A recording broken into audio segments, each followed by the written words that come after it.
Gerson é do cabuloso. Cruzeirão cabuloso acaba de confirmar a contratação do Gerson. Vamos acompanhar aqui o Sport Center com a Marcela, Gustavo Zupac, Bruno Andrade e André Kfouri, falando aí sobre a nova contratação do Cruzeiro, Gerson no cabuloso. O time vai ficar forte, hein? E KJ fica também no cabuloso. Vamos acompanhar. Vamos lá. Jogar de mais de uma maneira, e o Tite falou inclusive sobre isso na apresentação dele ontem, antes mesmo do avanço do acerto com o Gerson, trazido hoje pela manhã pelo Bruno Andrade. O Tite falou que o Gerson pode jogar de 2, 3 modos diferentes. A gente vai tentar esmiuçar um pouco o que é que pode ser o meio-campo do Cruzeiro com esse tremendo reforço coringa na equipe celeste de Belo Horizonte. Bom, esse é um desenho inicial com a estrutura montada da última temporada, com Cássio, William, Fabrício Bruno, Vidalba, poderia ser o Vitão, é o Vidalba, talvez o Jonathan Jesus ao longo da temporada, vamos aguardar, e o Kaique Bruno na lateral esquerda.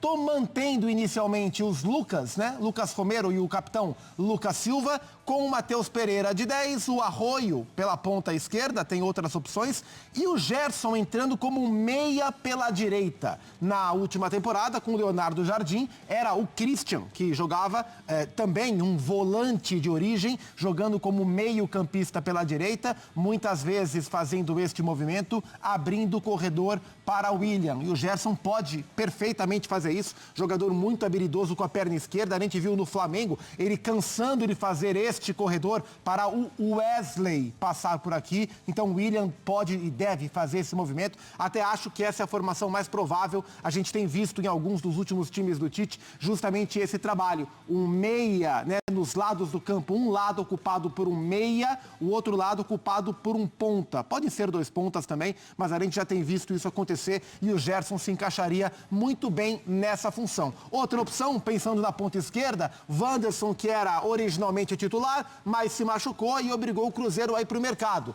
para pegar o Kenny Arroyo ou para pegar também o Sinisterra, jogadores que se revezaram na ponta esquerda. Eu estou apostando que o Arroyo possa começar jogando um pouco mais por aqui. Essa é uma das utilizações. E qual outra possibilidade para o Gerson jogar na equipe do Cruzeiro? É na posição mais de origem dele, como um segundo volante, né? Então eu vou puxar o Gerson para cá e vou fazer essa troca justamente para devolver o Christian ao meio-campo do Cruzeiro. E aí acho que até por característica seria mais fácil imaginar um Lucas Romero e Gerson do que um Lucas Silva e Gerson, pelo potencial de marcação do Romero, soltando o Gerson para jogar um pouco mais, e aí o Christian trabalhando como meia pela direita, também abrindo espaço para o corredor do William. 2 opções para o Tite do ponto de vista tático para trabalhar com o Gerson. Outra possibilidade, eu vou voltar o Lucas Silva aqui para a conversa, é ele abrir o Matheus Pereira pela direita, o Matheus dentro da ideia que eu falei de ter um meia aberto pelo lado direito, e o Matheus já jogou assim. Outra opção é fazer uma trinca de volantes, com o Gerson saindo um pouco mais e abrindo o Matheus Pereira para trabalhar com o Arroio, Sinisterra, com o Caio Jorge, eventualmente com o Neisser Villarreal, olho nesse jogador jovem que veio do Milionários de Bogotá, seleção sub-20 da Colômbia, talentosíssimo atacante que pode dar opção ao time no lugar do Caio Jorge, um reforço interessante do Cruzeiro. Essa opção eu acho que é a menos provável. Estou apostando mais nesse primeiro trabalho com Gerson aberto pela direita como um meia, trazendo para dentro uma perna esquerda com o seu talento para encorpar o meio-campo fortíssimo do Cruzeiro para a temporada. Cruzeiro que tem fase de grupos de Conmebol Libertadores, com o Caio Jorge, porque ele fica no Cruzeiro. Certo, Marcelo? Certo, ele fica no Cruzeiro brilhante, viu, Gustavo Zupac? Impressionante como já conseguimos olhar e ter uma ideia desse time do Cruzeiro, e com o Gerson é seleção. Olha, Bruno, queria que você explicasse sobre a recusa do Cruzeiro pelo Caio Jorge, né? O Flamengo ofereceu novamente uma nova proposta e o Cruzeiro disse não. Como disse Gustavo Zupac, ficaria naquele empate. Ficaria naquele, 30 milhões para cá, eu pego 30 milhões e entrego quase 30, né? 27 milhões para o Zenit, mas não. Eles falaram, eu quero gastar e ter o Gerson e ter o Caio Jorge. Basicamente agora foi mais uma guerra de narrativas ou guerra de comunicação, porque o Flamengo já tinha conhecimento. Aliás, foi uma informação que nós trouxemos de forma exclusiva na ESPN no começo da semana, que o Cruzeiro tinha encerrado qualquer possibilidade de negociar, seja ou fosse o Caio Jorge ou outro titular. E foi feito olho no olho com todo o elenco, com a participação do Tite e com a participação do Pedrinho. O que eu entendi, e conversando com pessoas tanto do Flamengo como do Cruzeiro nas últimas horas, sim, essa proposta é real, ou foi real, oficial, foi enviada pelo Flamengo ao Cruzeiro, 30 milhões de euros, mas aquilo que eu entendi, a parte que fica mais nos bastidores, foi a mensagem que o Flamengo passou, mesmo sabendo que essa proposta seria recusada, para fazer uma última força e meio que passar a mensagem para a torcida, para a comunicação social, para a imprensa, que é o seguinte: o Cruzeiro gastou agora 30 milhões de euros. Essa é a hora também, pode perceber que o valor é o mesmo, curiosamente ou não, coincidentemente ou não, 30 milhões de euros oferecidos pelo Caio Jorge, praticamente, até porque a compra do Gerson 27 mais 3, mas enfim, no valor global 30 é o valor que o Cruzeiro paga pelo Gerson, é aquilo que o Flamengo investe ou tenta investir no Caio Jorge. Então foi uma forçada final, mesmo sabendo do resultado, para incomodar, para pressionar, para trazer discussão. E quem sabe até porque hoje, juntamente com o Palmeiras, são os três, Flamengo, Palmeiras e Cruzeiro, que têm dinheiro em caixa para poder fazer esse tipo de investimento. Então, mais do que uma guerra entre aspas, evidentemente, dentro de campo, por títulos, por busca de reforços, é uma guerra de comunicação, narrativa, um ficar por cima do outro. O Flamengo, mesmo sabendo que seria recusada a proposta, não podia no dia de hoje ser o menos comentado.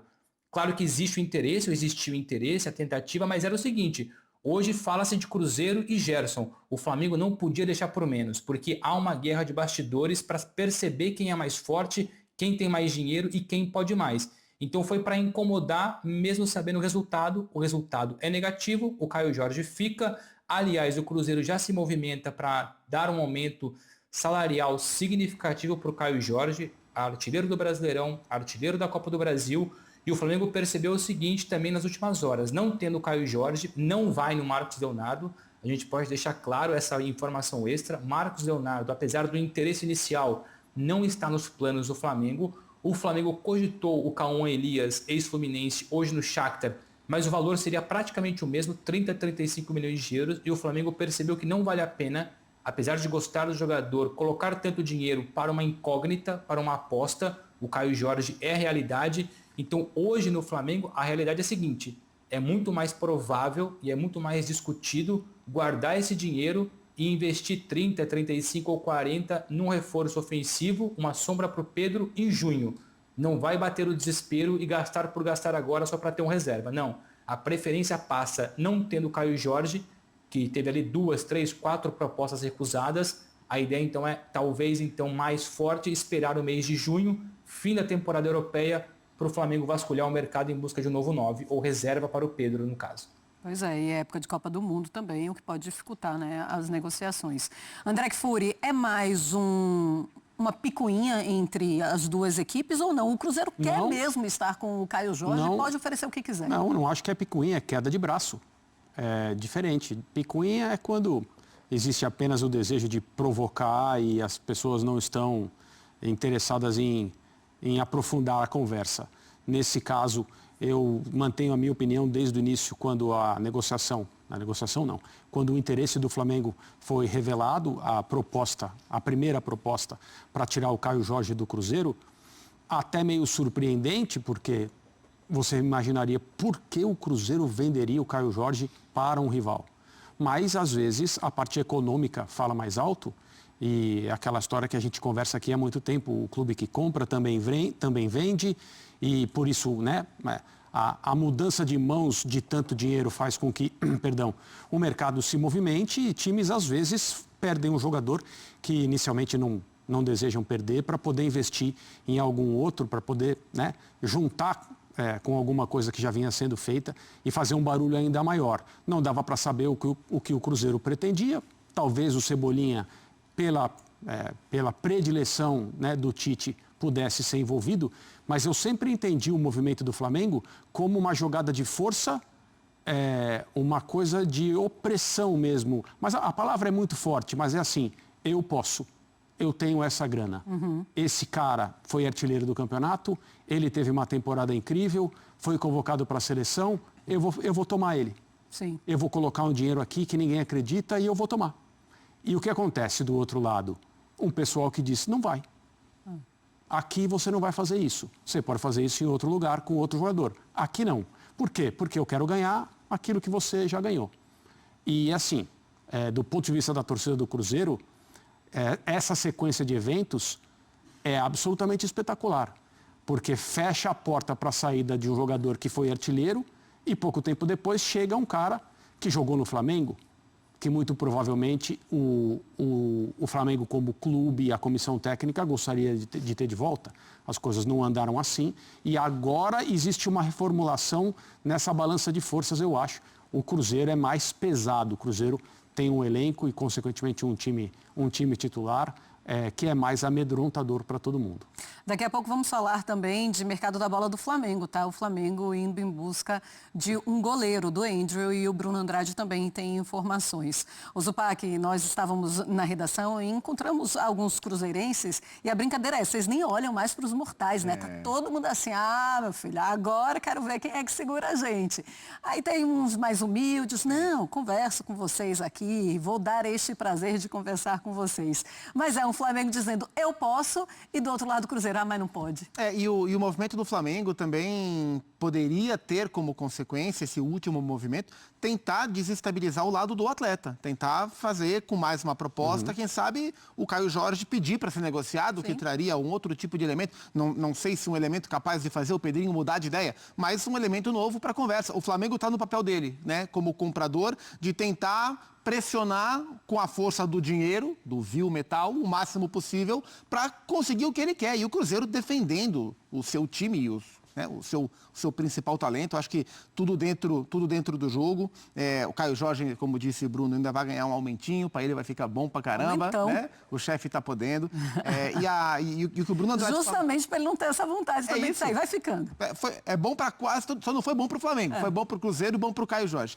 Mas o que o Bruno fala sobre o movimento do Flamengo em relação a essa peça, ao ataque, faz todo sentido, né? Porque a busca do Flamengo por um jogador como o Caio Jorge, uma busca legítima para o elenco, mas é uma busca que ela adicionaria ao que já funciona.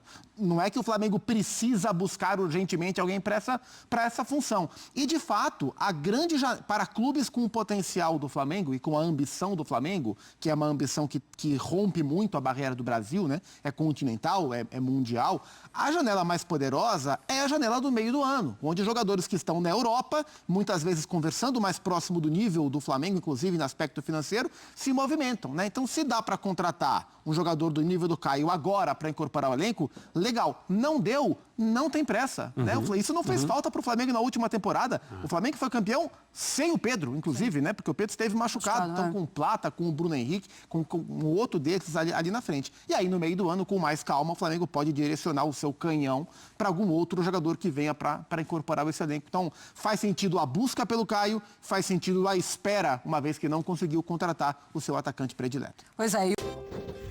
Esse foi mais um vídeo aí para vocês do Resenha Futebol Clube. Se inscreve no canal, dê seu like e compartilhe. Até o próximo vídeo.